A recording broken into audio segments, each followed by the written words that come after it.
নীলফামারীর Uttara ইপিজেটের evergreen product factory লিমিটেডে শ্রমিক অসন্তোষ তীব্র আকার ধারণ করেছে।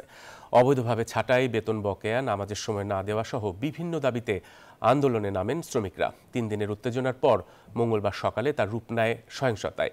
এ ঘটনায় 1 জন নিহত এবং আহত হন অন্তত 20 জন। গত শনিবার থেকে 18 দফা দাবিতে আন্দোলনে নামে নীলফামারী উত্তরা ইপিজেডের এভারগ্রিন প্রোডাক্টস ফ্যাক্টরির শ্রমিকরা।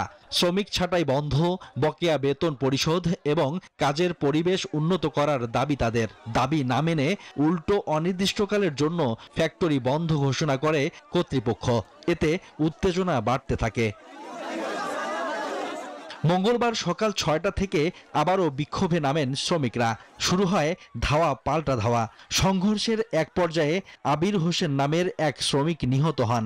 আহত হন আরও অন্তত 20 শ্রমিক। তারা হাসপাতালে চিকিৎসাধীন।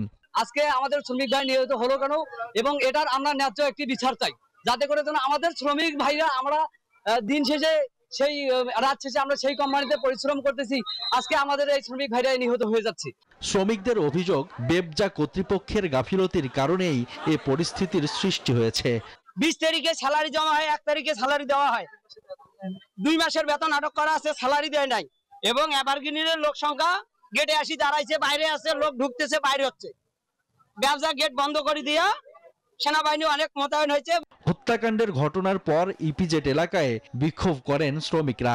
পরিস্থিতি স্বাভাবিক রাখতে আইন শৃঙ্খলা বাহিনীর অতিরিক্ত সদস্য মোতায়েন করা হয়েছে। Desk report, news 24।